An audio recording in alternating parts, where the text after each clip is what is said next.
रजस्वला नारी, रजो धर्म धारण करने वाली नारी,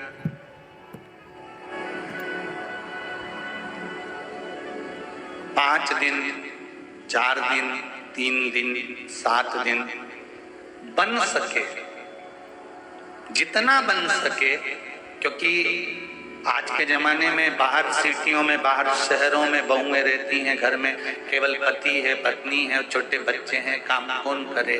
तो माताएं उस समय पर भी भोजन का निर्माण कर लेती हैं, बना लेती हैं और पति को खिला देती हैं। ये श्रेष्ठ नहीं।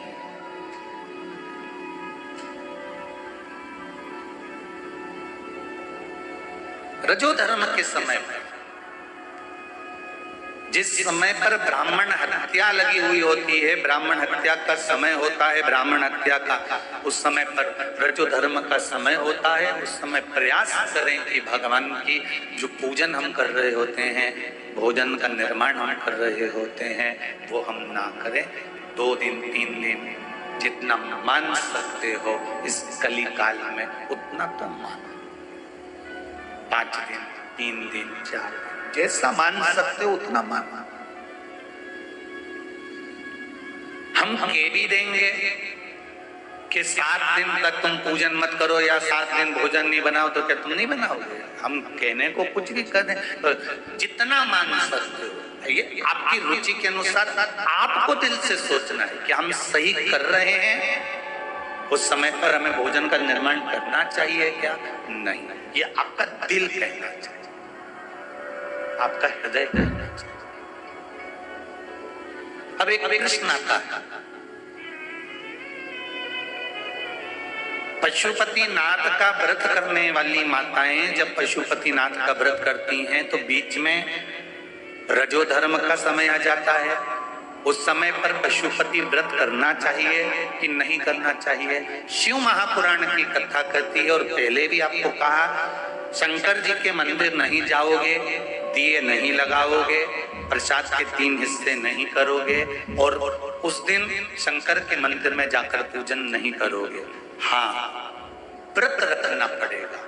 एक समय भोजन जो आप करते आए हो, ये हो सकता है कि शाम का भोजन तुम सुबेरे कर सकते हो, पर नियम उसका क्रम न टूटे, इसलिए व्रत रखना जरूरी होता है, उसमें पूजन नहीं।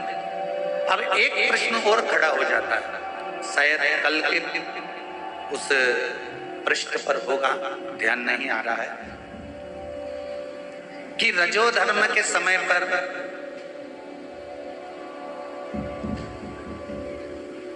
नारी, स्त्री भगवान का नाम ले कि ना, और रजो धर्म के समय पर एकादशी पड़ जाती है, कभी तीज पड़ जाती है, कभी चतुर्थी पड़ जाती है, कभी कोई बड़ा त्योहार पड़ जाता है जिसमें व्रत करना स्त्री को बहुत जरूरी होता है, तो वो व्रत करे कि ना करे?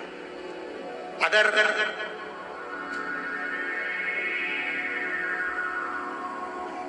उमा संहिता को देखा जाए तो उमा संहिता को अगर हम पढ़ते हैं तो उसके अंतर्गत आपको अगर वर्णन मिलेगा तो उसमें ये लिखा हुआ है कि नारी का रजो धर्म के समय पर यदि कोई व्रत पड़ता है और व्रत का उपवास करना जरूरी होता है तो नारी उस व्रत को कर सकती है। इसका फल मिलेगा कि नहीं मिलेगा? फल प्राप्त होगा कि नहीं होगा? पूजन नहीं करेगा, मंदिर नहीं जाएगी, पूजन के उस मंडप में नहीं बैठेगी,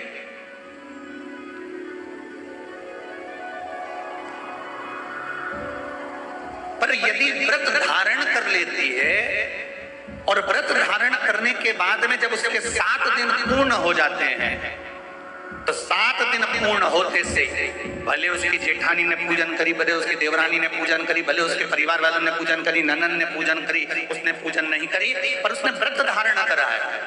और व्रत धारण करा तो 7 दिन जैसे पूर्ण होते हैं, परिवार का व्यक्ति जिस तीज की पूजन को, चतुर्थी की पूजन को, छठ की पूजन को, सप्तमी की पूजन को, नवमी की पूजन को कर रहा होता है, उस पूजन का फल 7 दिन बाद इसके खाते में भी आ ही जाता है, अगर व्रत रखती है।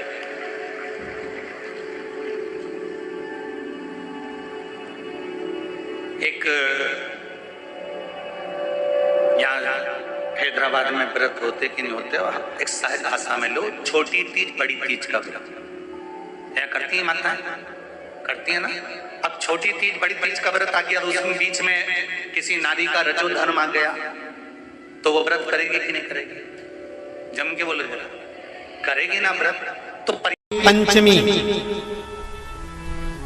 कौन सी तिथि? पंचमी, चाहे वो शुक्ल पक्ष की हो चाहे वो कृष्ण पक्ष की। शिव महापुराण की कथा कहती है, आपको सुख अनुभव हो जाएगा। कार्य सिद्ध। जिंदगी में कभी संपदा कम नहीं हो सकती, संपदा बढ़ती चली जाती है। संपदा घट नहीं सकती, बढ़ेगी और घटेगी, कष्ट नहीं आ सकता, रोग बीमारी तकलीफ नहीं आ सकती। आपके लिए तो लाभदायक है, समझ लो ये कथा। शास्त्र कहता है कि जिसके घर में संपदा की कमी हो, पैसा आ ही नहीं रहा हो, सब दूर उलझ गया हो, बहुत टेंशन चल रहा हो, पंचमी तिथि के दिन गन्ने का रस जानते हो, ईख का रस, गन्ने का रस तुलसी जी के क्यारे में हाथ में लेकर 7 बार अपना नाम और गोत्र बोलकर छोड़ दो, जिंदगी में 3 साल में तो करोड़पति बनकर बैठ जाओगे, कभी लक्ष्मी की कमी नहीं आ सकती। तैयारी में बैठे रहोगे कि फिर पंचमी तिथि आए।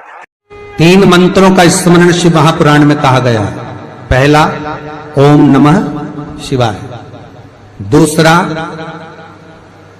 मार्कंडू जी के पुत्र मार्कंडेय, मार्कंड के पुत्र मार्कंडेय, मार्कंडेय जी की उम्र थी मात्र 12 वर्ष जीवित रहने की, पर पिताजी ने कह दिया था कि तू शंकर का भजन कर,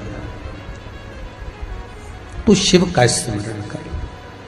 अगर तूने शंकर का भजन करा तो ये पक्का है कि अकाल मृत्यु वो मरे जो काम करे चंडाल का, काल उसका क्या बिगाड़े जो भक्त हो महा काल का। काल का हरण करने वाला एक ही हो सकता है, वो महाकाल हो सकता है, उसके सिवा कोई नहीं। मार्कंडेय जी से कहा तेरी उम्र 12 वर्ष की है, केवल 12 वर्ष।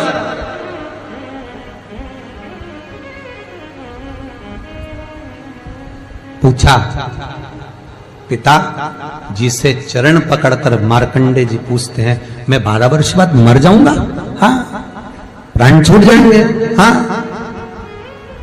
कथा सुनी थी पिताजी के मुख से कि यमराज आता है, पाड़े पर बैठकर गदा लेकर आता है, बड़ी बड़ी मूंछें हैं, काला स्वरूप है, मुकुट सोने का पहनता है, हीरे का उसमें एक रतन लगा होता है, गले में भी स्वर्ण, उसमें हीरे जड़े होते हैं, काला विग्रह होता है यमराज का, और वो अपने दूतों के साथ आकर पास डालकर बांध कर ले जाता है। तो उस मार्कंडेय को वो चरित्र याद। आज अंतिम दिन 12 वर्ष की वो घड़ी, वो पल, वो क्षण आ गया जब मार्कंडेय जी के प्राण छूटना है। समय आ गया। मार्कंडेय जी के पिता जी से कहा जाओ और जाकर आप शंकर की भक्ति में रम जाओ। पिताजी और